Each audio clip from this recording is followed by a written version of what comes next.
Amen. Amen. You may take your seats. So last week we started with a message about being redeemed and renewed. And today I want to continue in that vein. We're going to take 3 weeks and just unpack the mindsets that God wants to renew in our lives. And I'm going to come back to the passage that we read last week, and that's in Ephesians chapter 4, verse 21 to 24. There's a lot more to the context of this passage, but just these few verses say so much. And let's read that again. It says there, "Since you have heard about Jesus and have learned the truth that comes from him, throw off your old sinful nature and your former way of life, which is corrupted by lust and deception. Instead, let the Spirit renew your thoughts and attitudes. Put on your new nature, created to be like God, truly righteous and holy." A beautiful, beautiful passage of Scripture where Paul actually, in all of Ephesians, he's talking about the way that you used to be, and then what happened when Jesus came along, and now the way that you are called to be different. And in the process of that, transformation must take place.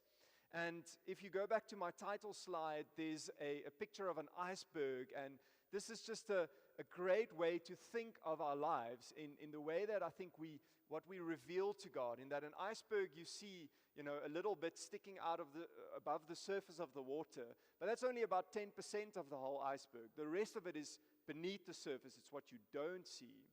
And this is a picture of our lives often in the way that we relate to God. Very often we only really reveal to God what we choose.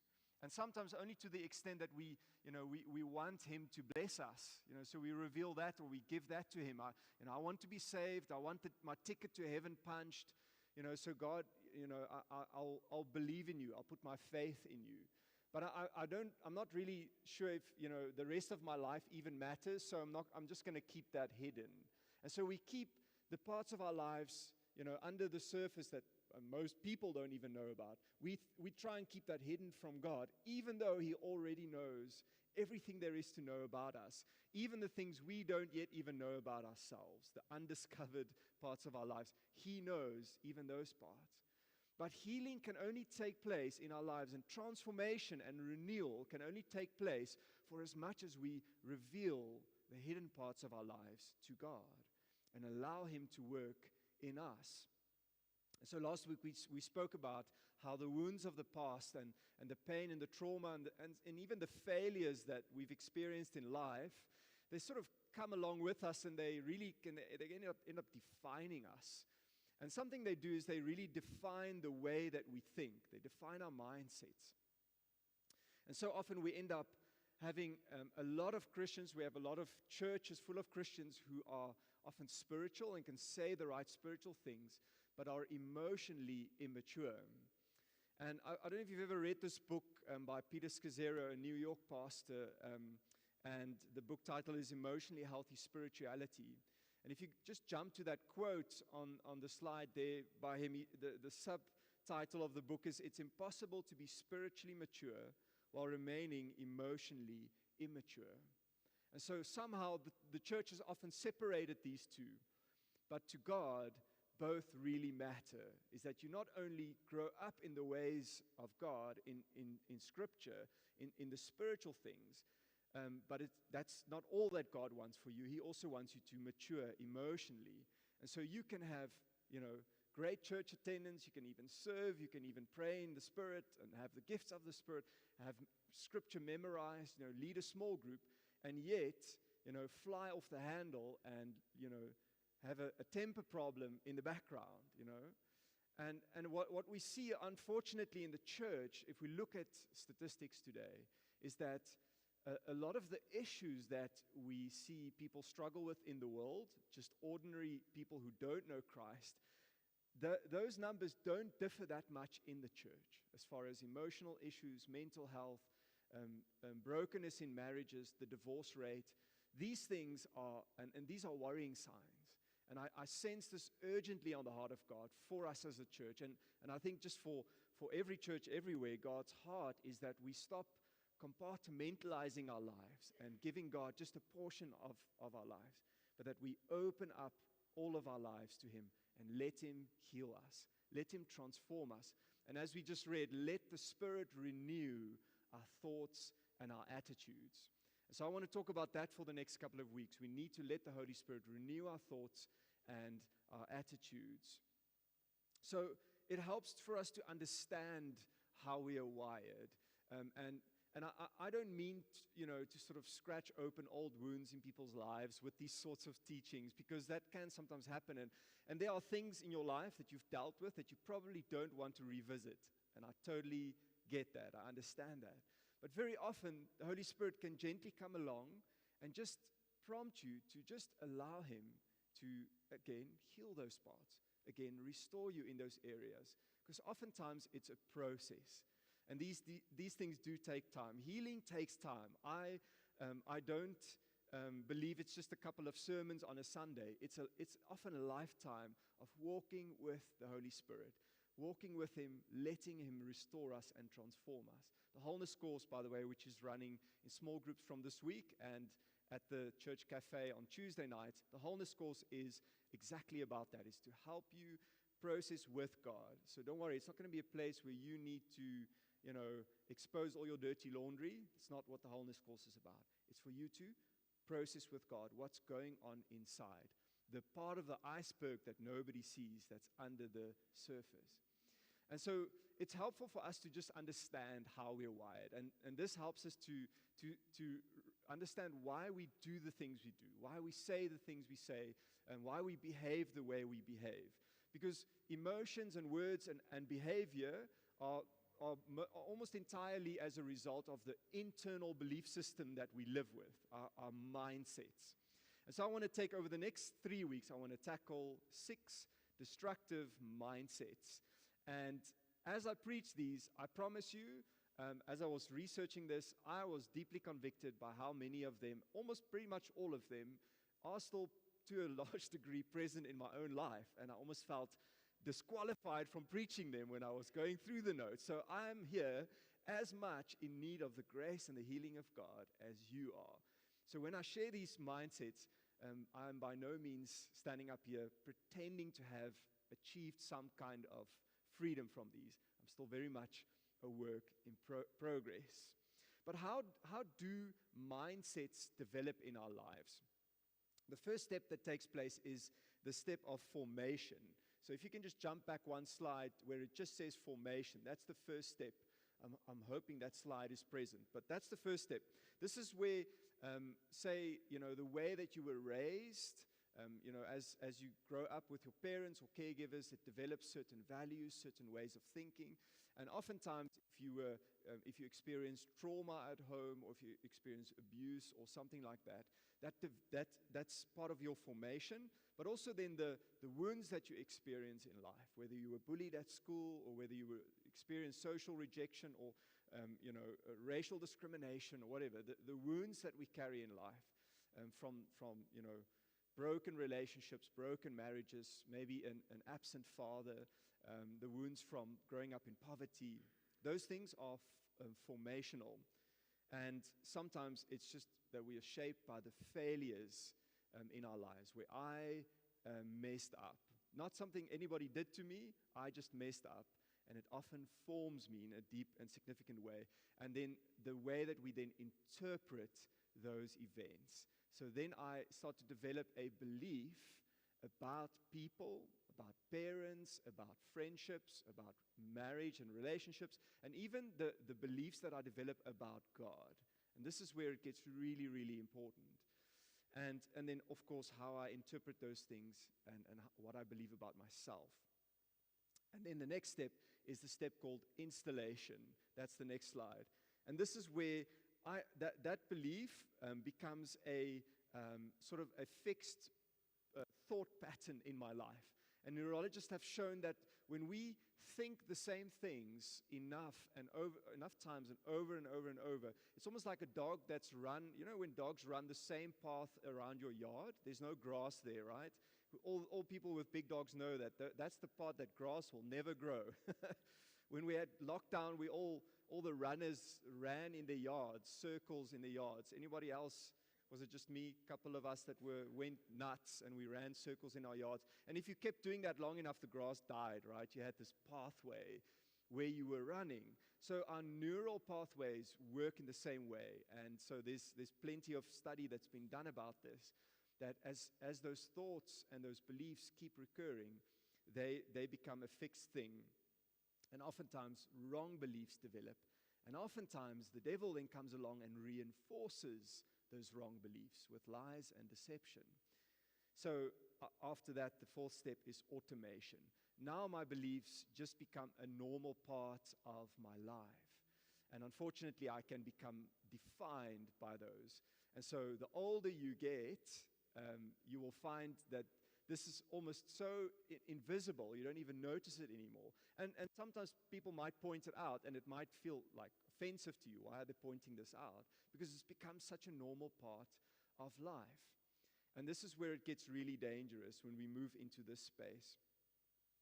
As automation and automatic mindsets lead to self-defeating behavior, lead to addictive behaviors, and often just lead to so much brokenness in relationships. But more deeply than that is it hinders and puts up a barrier in your relationship with God, in the way that you relate with God. And so a lot of Christians find themselves stuck. They don't know where to go. They don't know how to process beyond a certain point.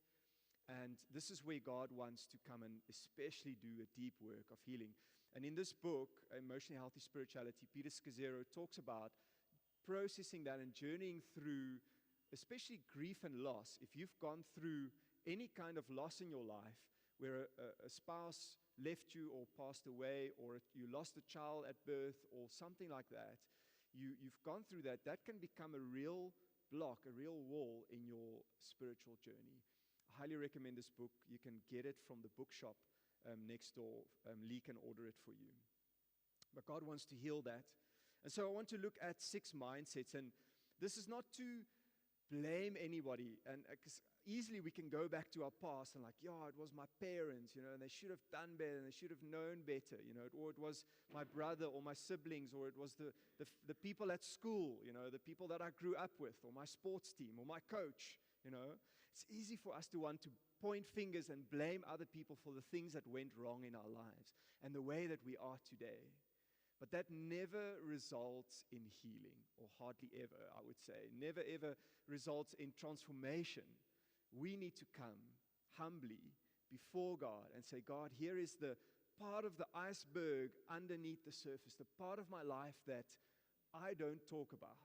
And that I would prefer not to show anybody, and maybe not even you. But God, I need you to come and heal that part of my life.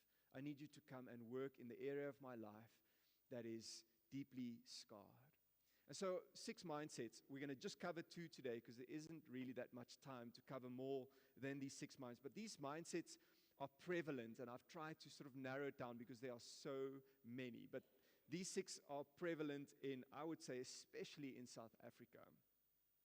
And if anything we can do is just to bring those before the throne of grace, right? And honestly admit when they're true. When I went through these, I initially, even looking at these, I didn't even want to admit that these were present in my life. I thought I had been healed from them. I thought I had been restored from them, and yet they were still very prevalent in my life. Number 1, are you ready?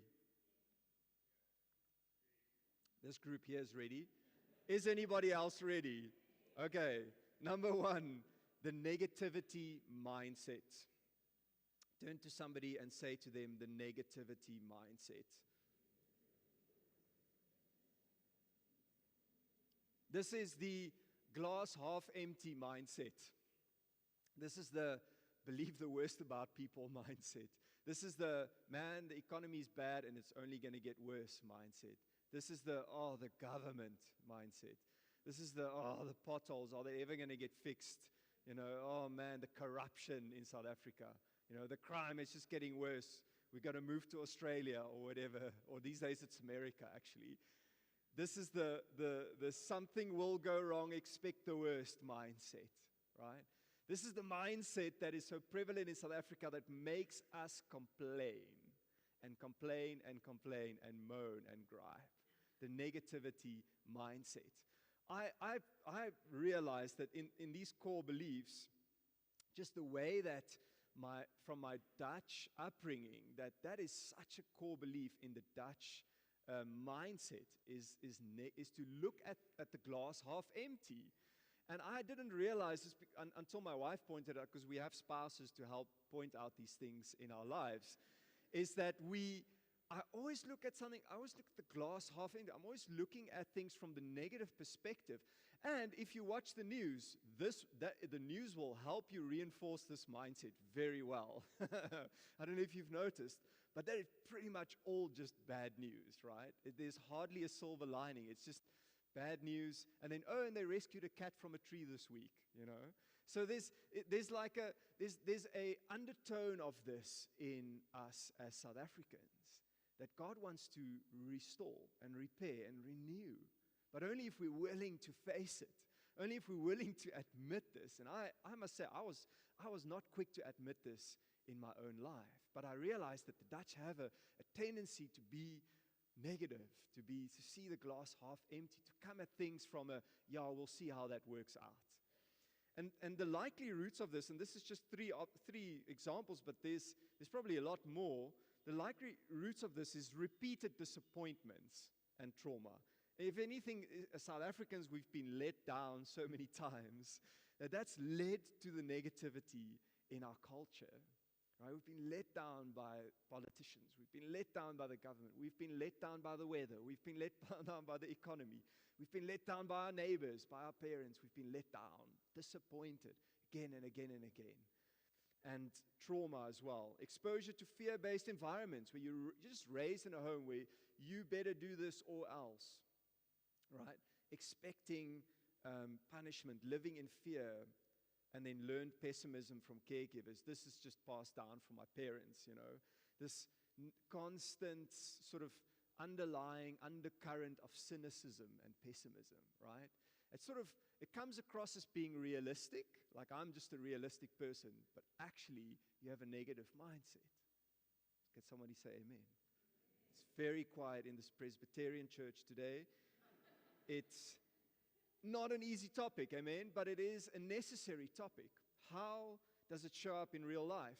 You get good news, but immediately you think, let's see how long this lasts. We'll see how that works. Yeah.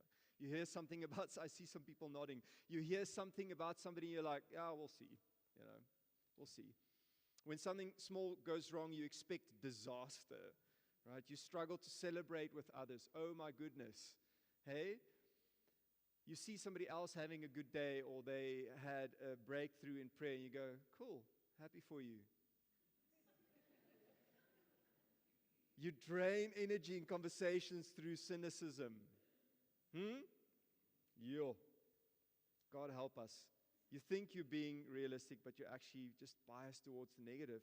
And the reality is that the enemy has a great way of reinforcing this mindset by just telling you that, you know what, life sucks. It's going to get worse. You know what, God's not that good. I mean, he's good, but he's not that good. The enemy likes telling half-truths. And he doesn't mind the truth of Scripture, but he will try and convince you that it's just half.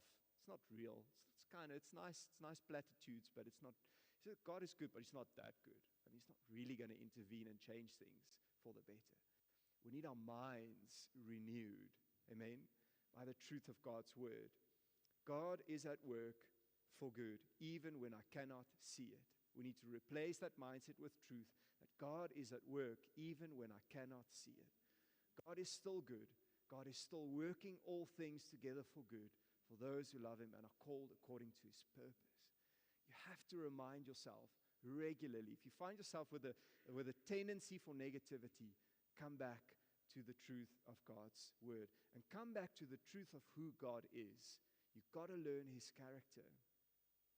I love this scripture in Lamentations 3 verse 24 to 25. It says, I say to myself. It's like a bit of self-motivation, self-speak, if you will. But it's great. I love how the writer says, I say to myself. I remind myself, the Lord is my inheritance. Therefore, I will hope in him. The Lord is good to those who depend on him, to those who search for him. Sometimes you've got to just say to yourself what Scripture says about God and about your circumstances and about you and about your family and about your spouse. Remind yourself of the word of God. I say to myself, the writer says there. Replace the negativity with God's truth. And it doesn't necessarily mean that God does not care about your circumstances. It doesn't necessarily mean that God is not fully aware of your pain and your loss and your grief. He absolutely is. And if anything, the Bible says that Jesus empathizes with us. He's a high priest, but he's not, distant, the Bible says, unable to feel what we feel. But in every way, he felt what we felt as a human being. He was tempted in every way that we were tempted. He felt every kind of pain, emotional pain, relational pain, mental pain. He felt physical pain. He went through the full spectrum of suffering, human suffering. And so he empathizes with us. He's in the mess with us. We get to confide in him. We get to just share our hearts openly with him. We get to reveal the bottom part of the iceberg that is under the surface to him because he understands. He knows. Let him transform your heart. Let him heal you. Let him deal with those broken mindsets. The second broken mindset, are you ready? Who else is ready? Okay, good. See, I need to prompt you because this is heavy stuff. The second one is performance mindset. The performance mindset is an epidemic in South Africa. And here are some of the core beliefs. My value depends on performance or approval. Come on, somebody say amen. I'm only loved if I succeed or am accepted. I need to win at everything. Right? We are in South Africa, and especially in the Western mindset, in the Western way of thinking, is this ridiculous thing of performance.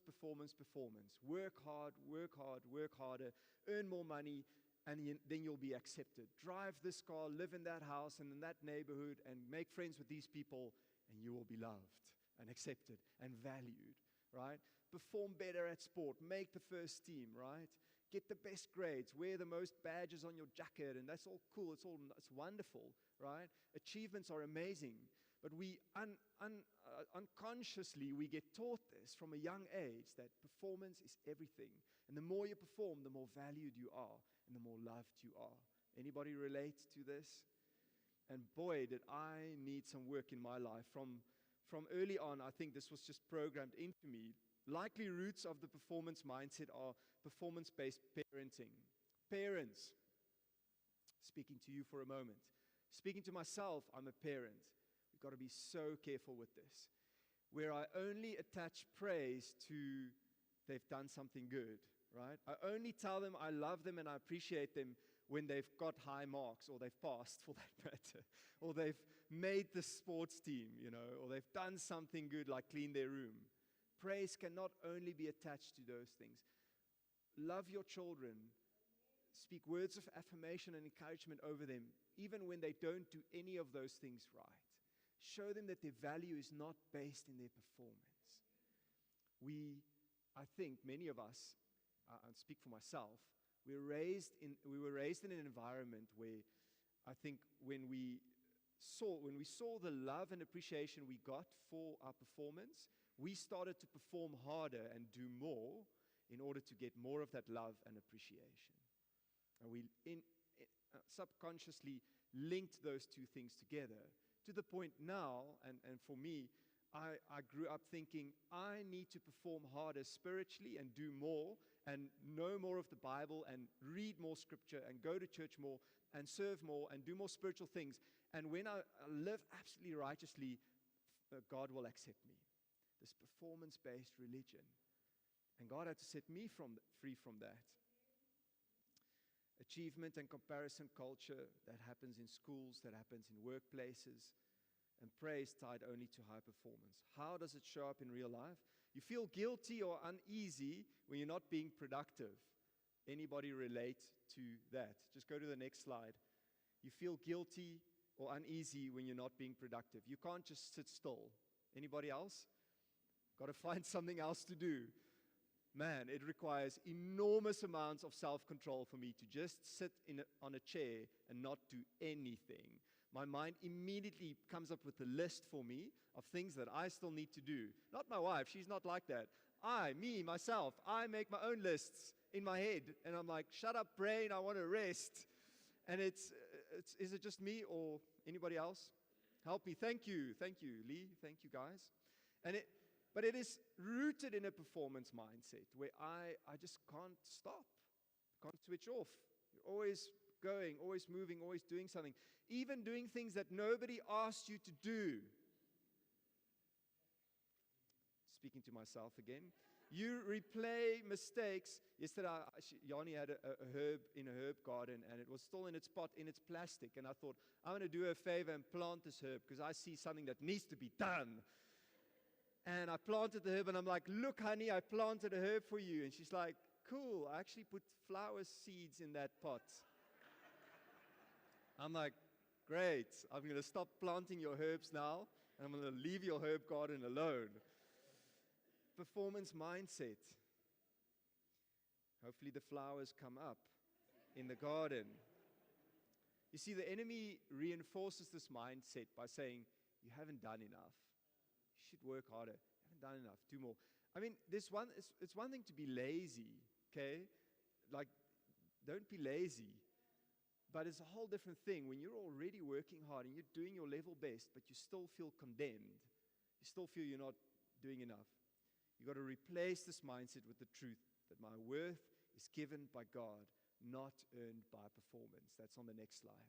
My worth is given by God, not earned by my performance, by my achievements, by my accolades, by my sports team that I'm in. Amen. Help me, somebody.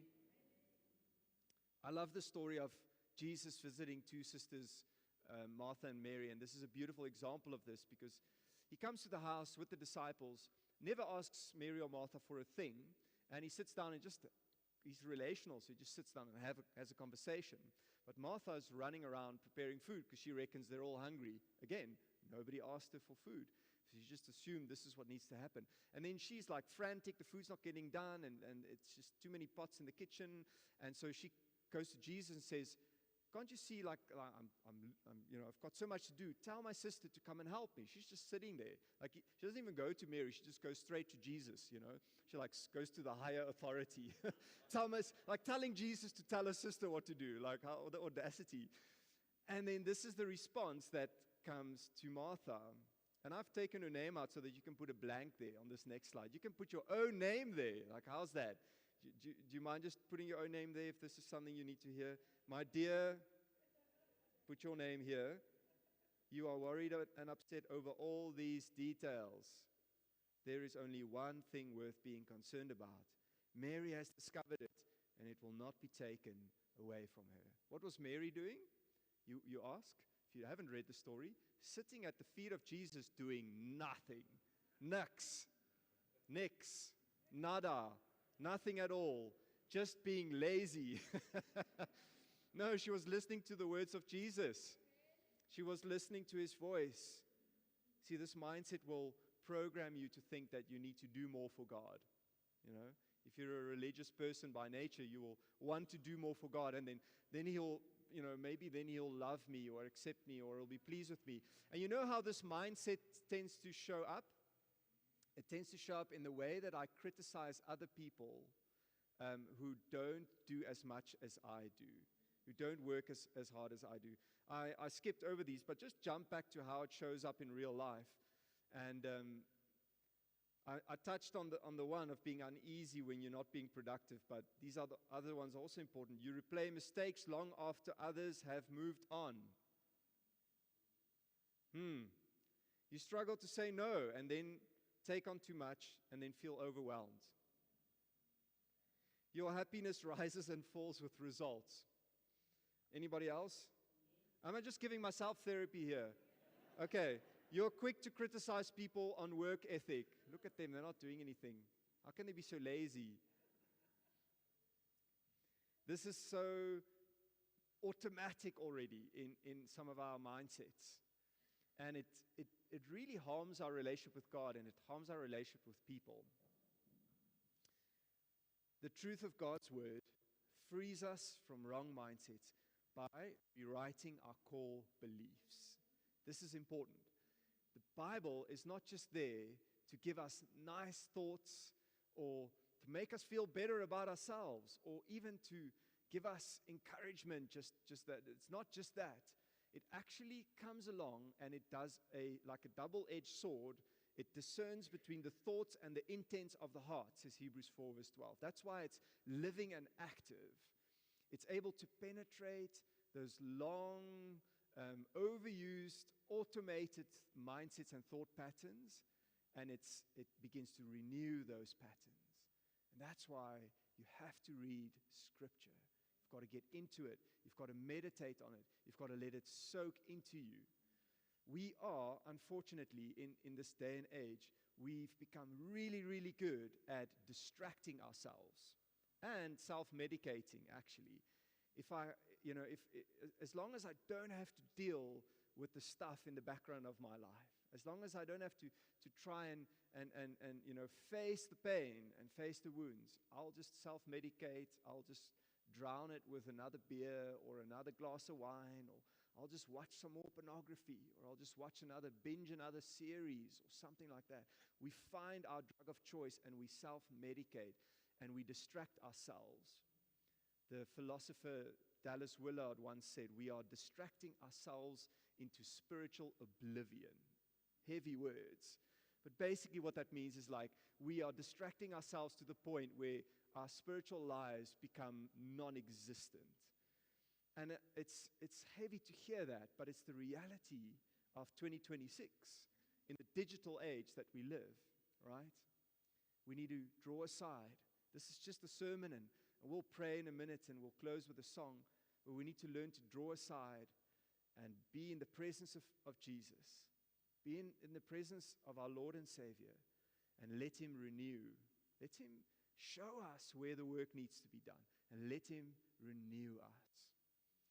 A simple question that we can ask, and I want to invite the worship team up now. And you can stand to your feet as well as they come up.